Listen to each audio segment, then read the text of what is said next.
2025 ni mwaka wa kihistoria kwa taifa la Tanzania, ambapo Watanzania walifanya uchaguzi mkuu wa kuchagua rais, wa bunge na madiwani kupitia Tume Huru ya Taifa ya Uchaguzi.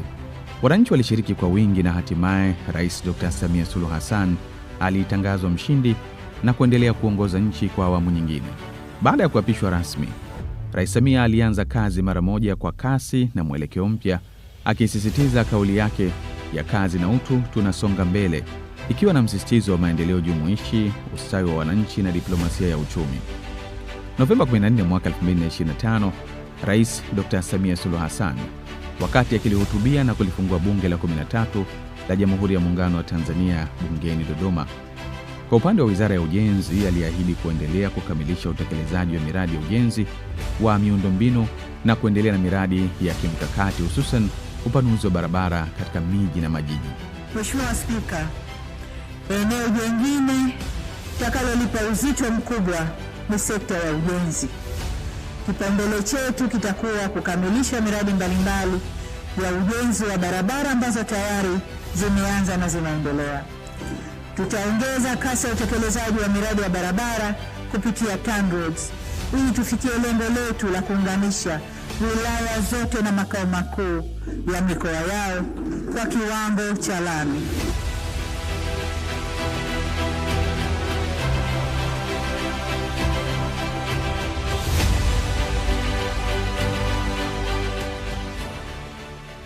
Hakika jambo hili litafungua nchi na kufungua fursa mbalimbali za kibiashara nchini.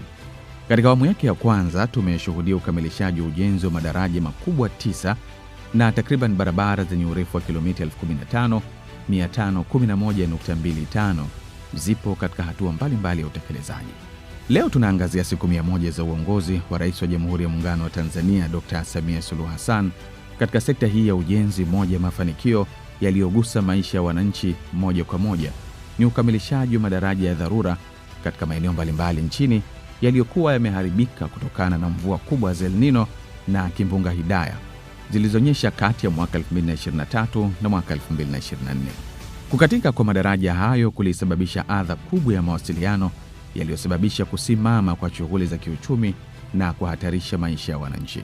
Moja ya mkoa ulioathirika na mvua hizo ni mkoa wa Lindi, ambapo mawasiliano katika barabara kuu ya Marendego na Ngurukuru, Lindi Mingoyo yani T7, na barabara za mkoa Kiranjiranje na Michinga, Tingi Kipatimo na Ngurukuru Liwale na Liwale na Chingwe alikatika.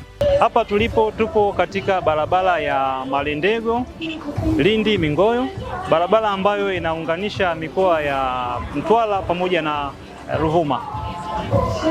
Mwaka 2023-24 ilitokea adha kubwa ya kukatika kwa madaraja kutokana na kimbunga Hidaya pamoja na mvua za El Nino. Katika barabara kuu maeneo manne yalikatika: eneo la Somanga Mtama, eneo la Mikelengende, eneo la Njenga, lakini pia kuna eneo la Songa hapa katikati lilikatika. Kwa hiyo kufuatia adha hiyo, Mheshimiwa Rais aliidhinisha jumla ya shilingi bilioni 119 kwa ajili ya kuja kutatua changamoto hii ambayo ilitokea katika maeneo hayo.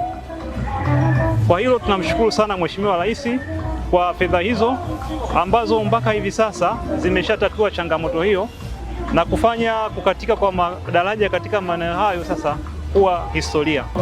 Lakini kazi hii ya ujenzi wa madaraja pia inahusisha uwekaji wa taa za barabarani, yani street light, ambapo katika barabara kuu kuna jumla ya taa 160.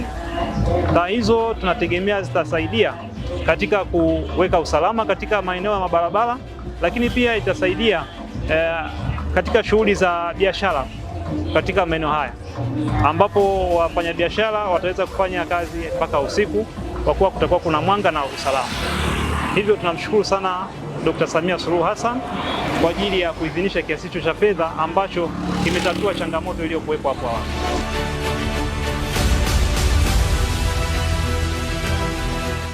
Rais Dr. Samia ameonyesha kwa dhati anavyoshughulika kwa vitendo katika utekelezaji wa miradi ya kimkakati na ile ya dharura, kwa kuendelea kuielekeza Wizara ya Ujenzi na Wakala wa Barabara Tanzania TANROADS kukamilisha miundombinu hiyo kwa wakati na kwa viwango, ili wananchi waweze kupata huduma za usafiri wa uhakika na matumizi ya barabara kipindi chote cha majira ya mwaka. Wananchi wa mkoa wa Lindi kwa ujumla wetu, kipande hiki kilitupa shida kweli kweli hasa baada ya kukatika.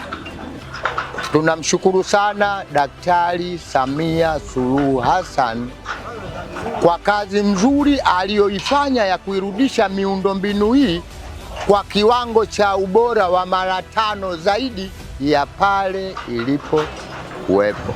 Rais wetu ametuonyesha upendo wake mkubwa tena wa dhati, na sisi tunamwahidi rais tunamwonyesha upendo mkubwa na wa dhati, kwa sababu haya madaraja halikuwa hili peke yake. Pesa ambayo rais aliidhinisha kutengeneza hii madaraja yaliyokuwemo yamebomoka kwenye mkoa wa Lindi ni makubwa sana, ndugu mwandishi wa habari. Na kwa akili za kawaida tu kama mimi sikutegemea kwamba Tanzania hii tungeweza kuwa na daraja ya aina hii, kwa sababu daraja ukiipiga picha alafu ukaitupa kwenye mtandao wanaweza kusema hapa Japani au Ujerumani. Kwa hiyo mama ametuonyesha kiwango chake kikubwa cha uongozi. Kupitia miradi hiyo ya dharura, serikali imekamilisha miradi 40 kati ya miradi 81 ya ujenzi wa madaraja ya dharura kupitia programu maalum ya Contingent Emergency Response Component inayofadhiliwa na Benki ya Dunia. Wananchi wameeleza kufurahishwa na hatua ya ukamilishaji wa madaraja ya dharura mkoani. Eneo hili ambalo leo tunasimama na nazungumza, tulikuwa hapa watu wa kata ya Somanga na kata jirani na wageni, tulikuwa tunakimbizana kulingana na mazingira ya maji. Kwa hapo mwanzo tulikuwa tuna changamoto kidogo ya kuhusu madaraja, tulikuwa tunakaa muda mrefu, wingi sana magari, kwa kiasi ambacho tulikuwa tunakuwa na changamoto nyingi. Kwa hiyo tulikuwa hata kama kwenye kusafiri kuenda sehemu mbalimbali kwa tunashindwa kwa kweli. Tulikuwa tunafiwa, wazee wetu wanafariki, tunashindwa hata kwenda kuzika. Hata mimi kipindi cha madaraja yaliyovunjika walikuwa na kaka yangu alifariki, lakini sikushindwa kwenda kuzika kwa sababu madaraja. Yaani nimeshatoka zangu kule na kutaka kufika huko. Nilikuwa nimeenda masoko kumwangalia mgonjwa. Nilivyorudi daraja limevunjika. Pa kupita hamna, tumekaa siku 3. Lakini sasa hivi tunashukuru kwa kweli, tunatoa shukrani za dhati. Mama Samia tunampa hongera kwa kazi kubwa aliyoifanya kwa kutuandalia madaraja. Sasa hivi tuna burudani, tunafanya biashara zetu kwa raha zote. Magari yanapita kwa sana. Abiria wanashuka Somanga wanakula wali nazi. Kwa ujasiri mkubwa wa Mheshimiwa Rais aliweza kuidhinisha fedha kwa wakandarasi wetu. Napenda sana kumshukuru Daktari Samia Suluhu Hassan kwa kumchagua kuwa waziri wa ujenzi Bwana Abdalla Ulega. Na ninachomshukuru kikubwa kwamba Ulega alikuwa anafika kwenye madaraja haya mara kwa mara. Ndani ya mwezi mmoja anaweza kuja mara 2, mara 3 mpaka mara 4 akiwa waziri, na kuja kuyatoa maelekezo kwa watu wake wa chini. Abdalla Ulega mwenyewe alipita pale, kama unaona njia ile ya miguu hapa palikuwa papitiki. Alipita mule diwani huyu bwana na mimi na wazee wengine tulimpokea pale. Ukamilishaji wa madaraja hayo umeendelea kuchochea shughuli za kiuchumi, hususan usafirishaji wa mazao ya kilimo, biashara ndogo ndogo na usafiri wa abiria.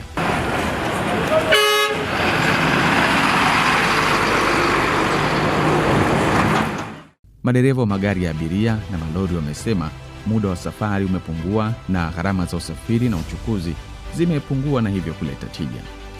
Kukamilika kwa daraja letu hili hapa la Somanga, tunashukuru kwamba ule uhaba au zile changamoto zilizotokea mwanzoni tunajua zimeenda kuisha. Kwa sasa hivi kitu tunachokitegemea ni kwamba tutafanya kazi kwa uhakika tofauti na ilivyokuwa mwanzoni. Manake tulikuwa mvua ikinyesha basi safari yetu inakuwa na shida. Uhakika haupo. Unaweza ukaenda ukashindwa kurudi au ukashindwa kutoka kabisa. Kwa hiyo kwa hiki walichokifanya serikali tunashukuru, waendelee na sehemu nyingine kama hizi zenye matatizo.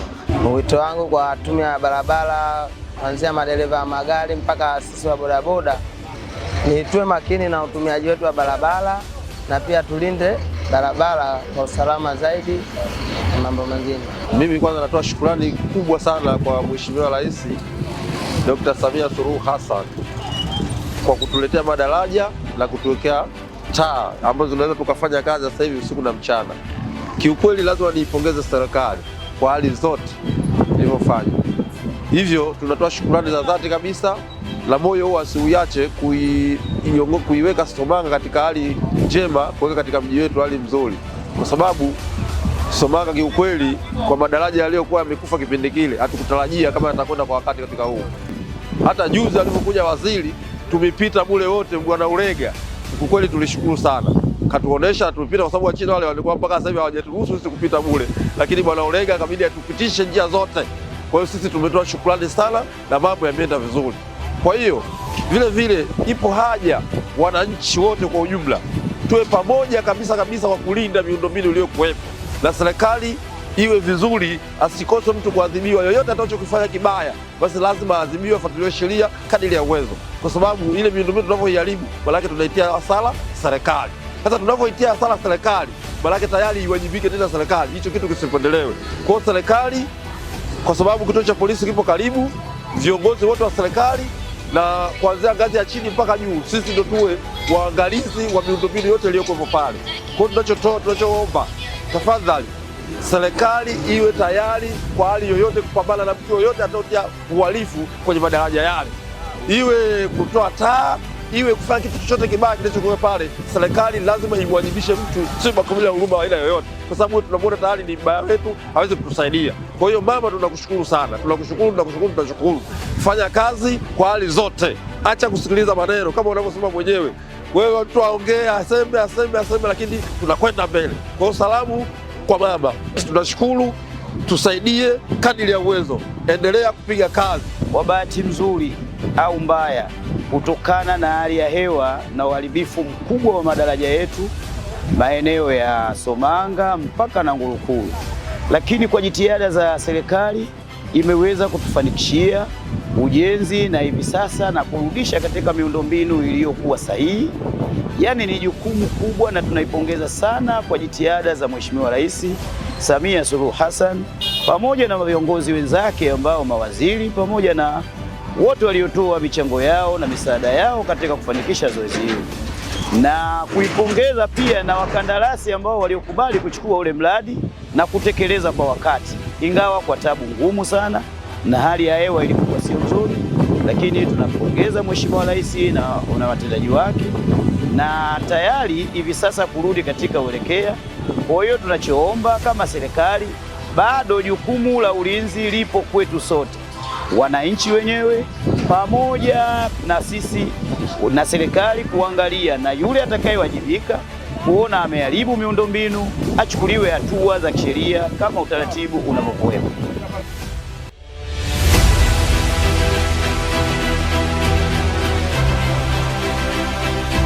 Kazi hizi zimeenda sambamba na usimikaji wa taa za barabarani katika baadhi ya barabara kuu, makazi ya watu, maeneo ya biashara, ikiwa ni sehemu ya mkakati wa serikali kuboresha usalama wa raia, kuimarisha biashara za usiku, kupunguza vitendo vya uhalifu, kuboresha taswira ya miji na kuvutia uwekezaji. Kwa ujumla, kipaumbele cha uwekezaji wa taa za barabarani kimeonyesha matokeo chanya na ya haraka kwa maisha ya wananchi. Ni hatua inayoakisi falsafa ya Rais ya kujenga tabasamu la utu kwa wananchi. Swala kuweka taa litakuwa na mambo manne muhimu sana. Kwanza, ile hali ya kuona kwa ufasaha mrefu sehemu ya daraja. Lakini kitu cha pili, sisi tunafanya biashara Dar es Salaam kule, unaona mitaa Kariakoo, saa 4 usiku kuna hoteli zile za kuwekwa meza za temporary, unakula mtu chakula shilingi 4,000, 5,000, 6,000, 7,000 afu umekunja 4. Kwa hiyo itakuza uchumi wetu, manake itatuajiri. Kwa hiyo Dkt. Samia Suluhu Hassan ametuletea daraja, kisha katika kuweka kwa taa, manake ameshatupa ajira. Mimi mwenyewe binafsi pamoja na uzee huu niliokuwa nayo, nitakuja kutoa funzo kwamba hata mzee unaweza ukatengeneza mazingira ya kibusiness. Na nataka nimwambie Dkt. Samia Suluhu Hassan, siku ya kwanza kuwekwa taa zile pale, vijana wa bodaboda wane hawakwenda nyumbani kwao, walikuwa wanapiga stori na kungoja abiria mpaka saa 11 dakika 20 inapita basi kutoka Mtwara, ndio akajua kumbe alfajiri. Umenielewa sijui? Taa zinakuja kujenga ajira kwa vijana wetu. Taa zinakuja kuonyesha sasa hapa unafika Somanga, unakwenda njiani, unakwenda sehemu nyingine. Tunamshukuru sana Mwenyezi Mungu na tunaishukuru serikali ya awamu ya 6, tumepata taa, tunafanya kazi muda wote. Tunashukuru sana. na lengo lile ambalo tulikuwa tukilihitaji na hisi limetimia. Lakini pia serikali imetusaidia sana, taa zimepatikana, pia hata miundombinu ya barabara inavutia. Tangu tumewekewa taa na barabara kututengenezea, sasa hivi tunajisikia vizuri, gari zinapita bila msongamano, hata ajali sasa hivi hamna tena.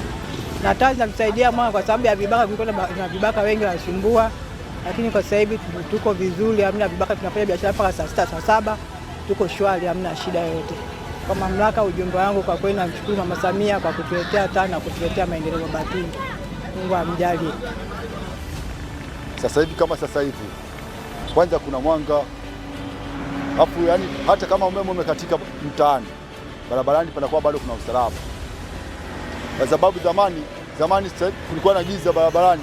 Yaani mtaanza ukaba kule akimbilia akakata kona chap chap. Kumuona inakuwa ni kazi.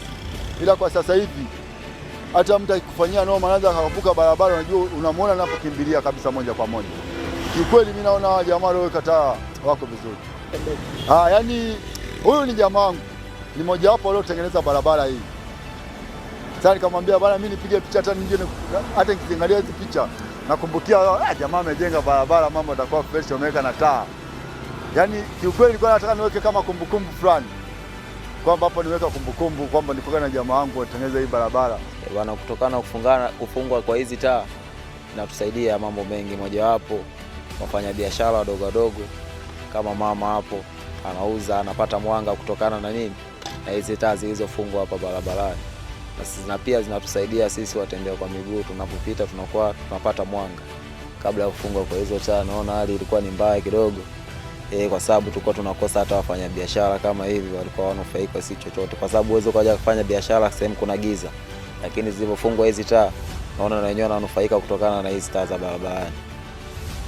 Neno langu moja kwa serikali, sisi tunawashukuru sana kwa kutufungia hizi taa, kwa sababu tumepata manufaiko, tunanufaika kutokana na hizi taa, na kama kuna zaidi hapa watuongezee. Hii barabara ilivyonyanyuliwa kidogo juu, tunashukuru kwa sababu maji yalikuwa yanamwagika kuja huku kwetu, tulikuwa tunapata maji, lakini sasa hivi hali imekuwa nzuri. Taa za barabarani zinatusaidia kwa kweli, tunashukuru taa za barabarani zinatusaidia, lakini tunashukuru zinatusaidia kiasi fulani. Wafanyabiashara tunashukuru kwa sababu taa, ule mwanga unakuta tunafanya biashara, yani tunafanya biashara muda ambao tulikuwa tunafunga mapema saa 2, lakini sasa hivi tunaenda mpaka saa 4 kwa sababu ya taa zilizowekwa barabarani. Ilikuwa siwezi kufanya kazi zangu mpaka usiku kwa sababu kulikuwa na giza. Kwa hiyo giza lilikuwa, watu walikuwa, ile giza lilikuwa linasababisha watu wasije. Kwa hiyo unakuta saa hizi watu wanaona huku kuna mwanga, kwa hiyo unakuta biashara zinaendelea kufanyika. Mimi ninamshukuru Mama Samia kwa sababu Mama Samia, na sio mimi tu, hata wakazi wa Hedaru wengi wanashukuru kuhusu Mama Samia jinsi alivyotuona kwamba Hedaru na sisi tunafaa kuletewa mataa, na sisi tumekuwa watu kama wapo mjini. Kwa hiyo tunashukuru sana Mama Samia kitu alichotutendea. Aidha, serikali imelipa madai ya makandarasi wa miradi ya ujenzi wa barabara na madaraja. Ndani ya hizi siku 100 za Rais Samia katika sekta ya ujenzi, jambo kubwa ambalo Rais Samia amelionyesha kwa vitendo katika hizi siku 100 ni kasi ya uwajibikaji. Kasi ya uwajibikaji na kutaka matokeo kwa wananchi. Sasa miradi hii imekamilishwa kwa uhakika ndani ya hizi siku 100. Tulikuwa na miradi 81 mikubwa yenye gharama ya zaidi ya bilioni 500. Na katika hiyo 81, miradi 40 imekamilika kwa ukamilifu wake kama huu unaoona hapa leo. Na yote kwa hakika kabisa imekwenda kutatua changamoto za wananchi. Na yote kwa hakika kabisa imekwenda kuleta tabasamu kwa wananchi.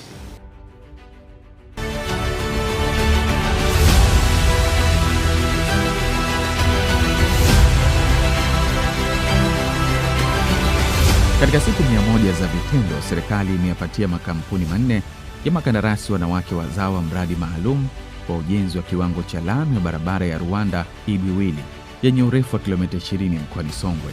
Utekelezaji wa mradi huo unaendelea na umefikia 10.4% katika kipindi cha siku 100, makandarasi hao wamelipwa malipo ya awali yenye jumla ya shilingi bilioni 6.818.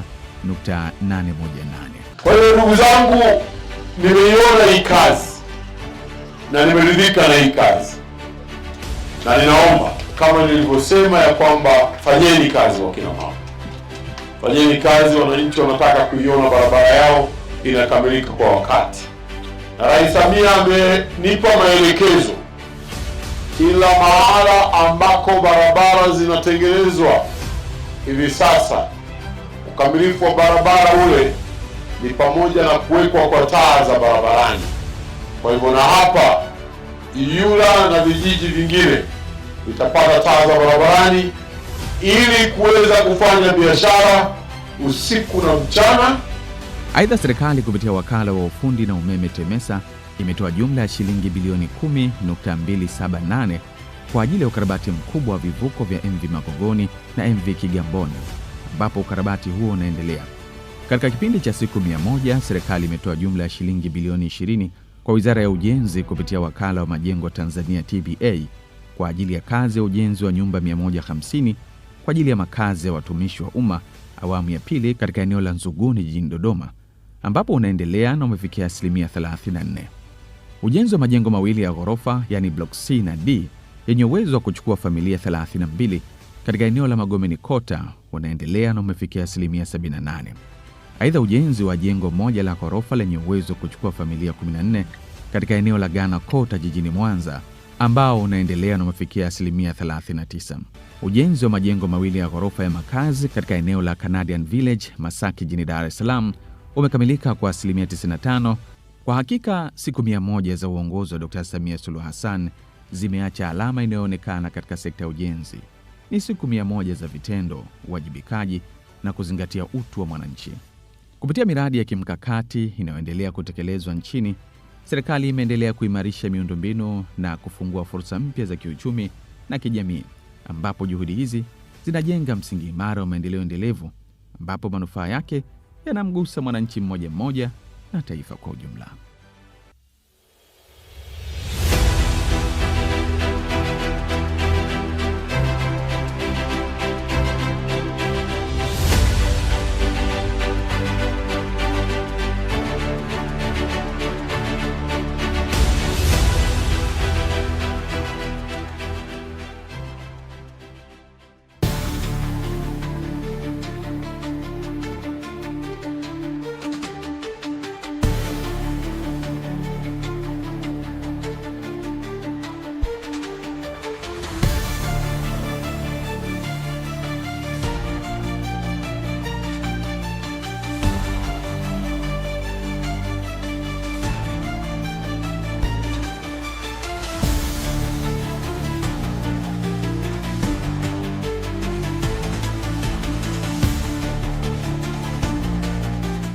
Kwa maendeleo ya sekta ya utalii na huduma za hoteli nchini, Parrot Hotel iliyopo Kaloleni katikati ya jiji la Arusha ni fahari ya Tanzania. Ina bwawa la kisasa la kuogelea na kupumzika kwa watu wa rika zote, mapokezi yenye ubora. Hapa utapata kahawa safi na vinywaji baridi vya kila aina, lifti za kisasa za kupeleka kwenye floor 13 zenye vyumba zaidi ya 100, vyumba vya kulala vyenye mazingira salama na tulivu, vyenye joto la upendo na baridi ya starehe, kumbi za mikutano zenye vifaa vya kisasa, mazungumzo ya kitaifa na kimataifa, sehemu nadhifu ya chakula yenye kuleta hamu, vyakula vyenye viwango vya ubora wa afya. Baada ya uchovu wa kutwa nzima, kuna baa ya kipekee kwa jioni yako ya kukumbukwa. Karibu Parrot Hotel kuonja ladha mpya ya maisha.